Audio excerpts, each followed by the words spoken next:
Praise God. Praise God. God is good all the time and all the time. God is good. Praise God. Praise God. Isang mapagpalang araw po sa bawat isa. Sa pagkakataong ito, tayo po ay dudulog, lalapit sa ating Diyos na buhay ng may pananampalataya na kung saan may dalawa o tatlo na nagkatipon sa kanyang ngalan. Naroon siya sa kanilang kalagitnaan. Sa araw na ito, tayo po ay dudulog sa Panginoon sa ngalan ng bayan ng Baliwag sa probinsya ng Bulacan. Ating hihilingin na maitatag ang altar ng ating manunubos sa bayan ng Bulacan, sa bayan ng Baliwag. May bundag sa atong mga kaigsuunan diha sa Visayas ug sa Mindanao. Bisan pa katong atong mga kaigsuunan nga anaa sa Luzon ug sa laing nasod. Dalaygon ang Ginoo sa walay katapusan. Ang ating pong pagsambay mula sa aklat ng mga awit, 76 na kabanata, ang talata po ay 12. Hambog na prinsipe ay ibinababa, tinatakot niya harimang dakila. Hambog na prinsipe ay ibinababa, hambog na prinsipe ay ibinababa. Tinatakot niya harimang dakila. Hambog na prinsipe ay ibinababa. Ama naming Diyos na makapangyarihan sa lahat, kami po'y nagpapasalamat sa pagkakataon na minsan pang makadulog at makalapit sa iyong banal na harapan. Ama, kami po'y nagpapakumbaba, humihingi ng tawad sa lahat naming pagkakasala at ang aming panalangin, ang lahat ng karumihan, ang lahat ng kasalanan ay malinis ng banal na dugo ng aming manunubos at ang aming dalangin tunay sa pangunguna ng iyong Santong Espiritu. Kumilos ka ng may kapangyarihan sa iyong mga lingkod. Ang aming idinudulog sa iyo, ang bayan ng Baliwa sa probinsya ng Bulacan. Ang aming panalangin ng lahat ng altar at lahat ng kasunduan na ginawa sa mga ito nang hindi ayon sa pangalan ng aming manunubos ay mapawalang bisa sa pangalan ni Jesus. Ang aming panalangin sa pangunguna ng iyong Santong Espiritu, maitatag ang altar ng aming Panginoong Heso Kristo sa bayan ng Baliwa. Maraming salamat po ang aming pag-asa at tinugon mo at tinanggap namin ang aming panalangin sa pangalan ng aming Panginoong Hesus. Amen. Amen. Amen. Amen. Amen. Amen. Amen. Praise God. Praise God. Ang ating pong pagbubulay ay mula sa aklat ng Genesis. Ika-29 na kabanata, talata 4 hanggang 6. Tinanong ni Jacob ang mga pastol na naroon, taga saan kayo, mga kaibigan? Taga Haran, tugon nila. Kilala ba ninyo si Laban na apo ni Nahor? Tanong niyang muli. Oo, sagot naman nila. Kumusta naman siya? Tanong pa niya. Mabuti, sabi naman nila. Hayun, at dumarating si Raquel, ang anak niyang dalaga, kasama niya ang kawan ng kanyang ama. Ang Diyos po ang magpala ng kanyang buhay at makapangyarihang salita. Sa bahagi pong ito ng banal na kasulatan ay maliwanag nating mauunawa na dumating na ang nunong Jacob sa lugar ng kanyang tsuhin. Kaya, nung may nakita siyang mga pastol, tinanong niya kung mga taga saan sila. At nung sinabi naman nila, aba, itinanong niya kung kilala yung kanyang tsuhin. Sumagot ang mga ito at sabi nila, oo. Kamusta naman siya? Mabuti ang sagot nila. At nakita nilang dumarating ang anak na si Raquel. Sabi, hayun, dumarating si Raquel, ang anak niyang dalaga, kasama ang kawan ng kanyang ama. Alam niyo po yung katotohanan, syempre doon sa kanyang pagbiyahe, hindi madali yung pinagdaanan ng ating nunong Hakob at sa kanyang pagtungo sa lugar ng Haran. Aba, nakakita siya ng mga tao. Aba, ipinagtanong niya na kung kilala yung kanyang tsuhin. Isa pong katotohanan na, mga kapatid, hindi tayo pwedeng walang lakas ng loob magtanong. Ito po ang lagi kong ipinaalala sa ating mga kapatid. Lalo na kung hindi mo alam. Kung pupunta ka sa isang lugar na hindi ka taga roon, napakahalaga na ikaw ay magtanong. Sabi nung iba, paano kung mapahiya ako? Kasi baka mapahiya ako. Aba, kaya ka nga nagtatanong kasi hindi mo alam. Hindi para unawain mo pa, intindihin mo pa na mapapahiya ka, nawawala ka. Hindi mo kabisado yung lugar. No? Marami na pong ah, nawawala ang hindi nagtatanong.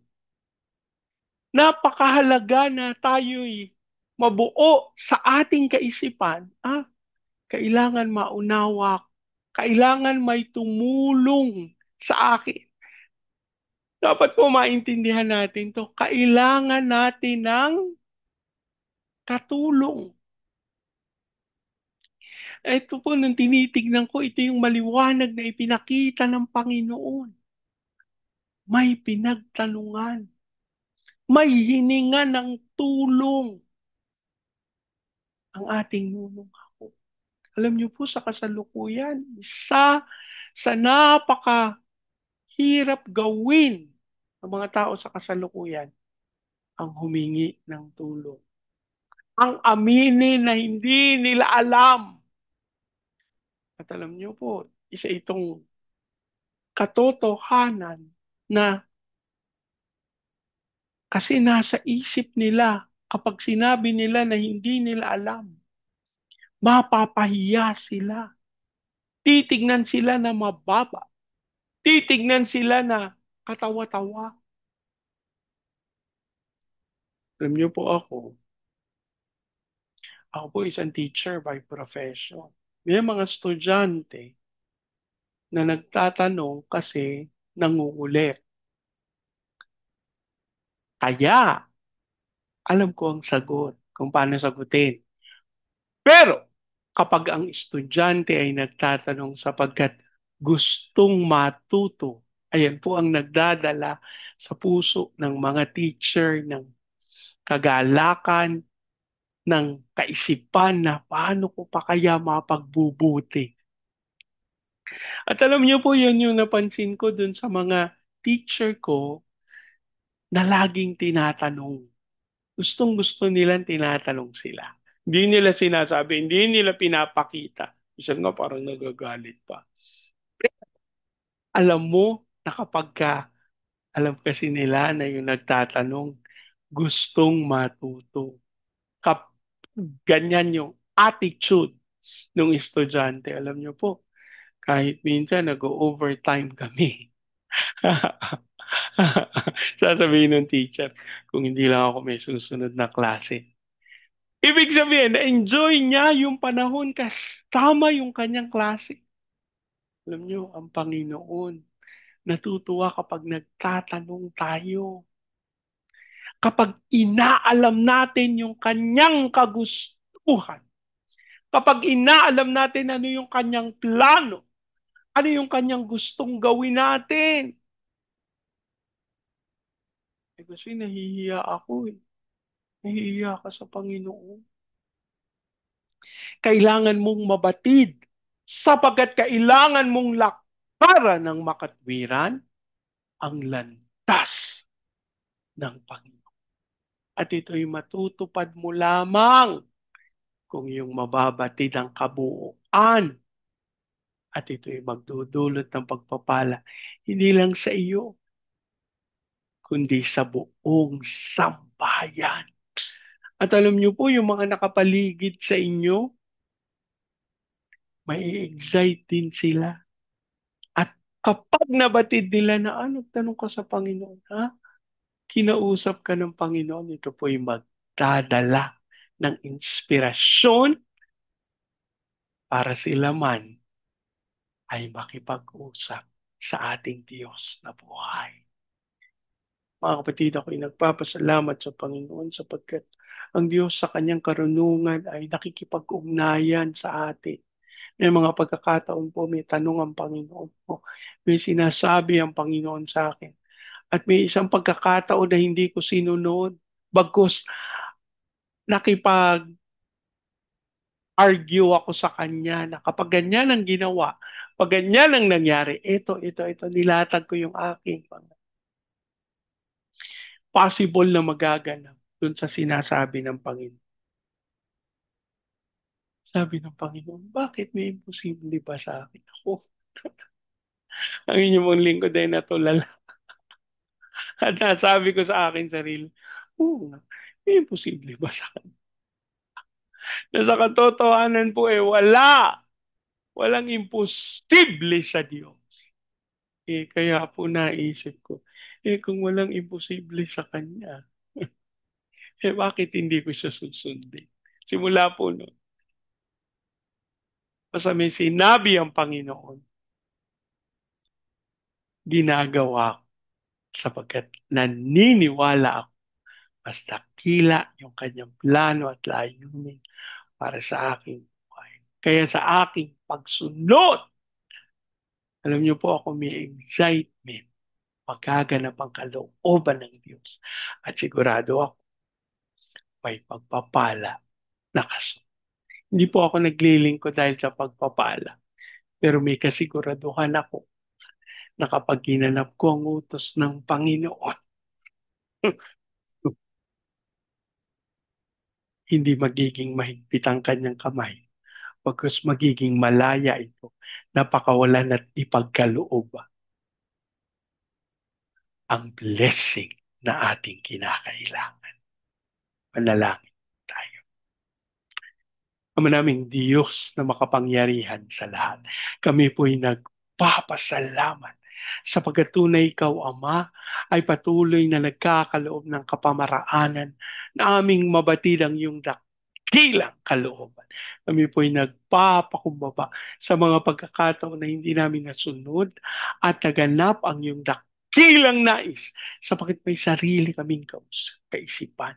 At sa oras na ito, kami po'y may kagalakan sapagkat ipinaliwanag mo sa amin, Ama, yung pangangailangan na kami magtanong at makinig sa iyong naisin. Ang aming panalangin sa iyong mga anak na sa kasalukuyan, ngayon pa lang sila natutong magtanong, ang makalooban mo sila ng maayos na pundasyon para dun sa mga tanong na kanilang ilalapit sa iyo. At sa pangalan ni Jesus ang aming pananampalataya, tunay ang katugunan na nagmumula sa iyo ay dadaloy ang pagpapala sa pangalan ni Jesus. Ang aming din kahilingan, Panginoon, tunay magkaroon ng kalukuran sa iyong banal na harapan ng bayan ng Malagtas sa probinsya ng Bulacan. Ang aming panalangin, ikaw po ang magkaloob ng pagkakaisa, ng unawaan sa katawan ng aming Panginoong Hesus Kristo. Ang aming panalangin sa pagkakaisang ito, bumab ang iyong Santong Espiritu na maitatag ang altar para sa aming Panginoong Hesus Kristo sa bayan ng Baliwag. Ama, dasal din po namin na dumalo yung Espiritu at kapangyarihan. We declare the part of revival sa bayan ng Balagtas. Sa hamon dumaloy po ito sa Baguio City, Cagayan de Oro, Legazpi, Lipa, Manila, Pampanga, Pateros. Kilusan mo po ng may kapangyarihan ang mga bayang ito. Yan mong maganap ang dakilang kalooban mo. And we declare your word na, Lord, yung kaunlaran mararanasan ng iyong mga iglesia. At ito'y dadaloy sa buong Luzon, Visayas at Mindanao. Pahintulot mo rin po, Panginoon, na tunay, mapangyari ang iyong naisip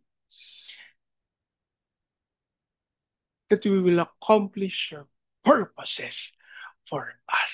Dasal din po namin na dumaloy ang iyong kapayapaan sa bansang Israel as we declare the fire of revival sa pangalan ni Jesus. Iling din namin ang pagkilos mo sa Baguio, sa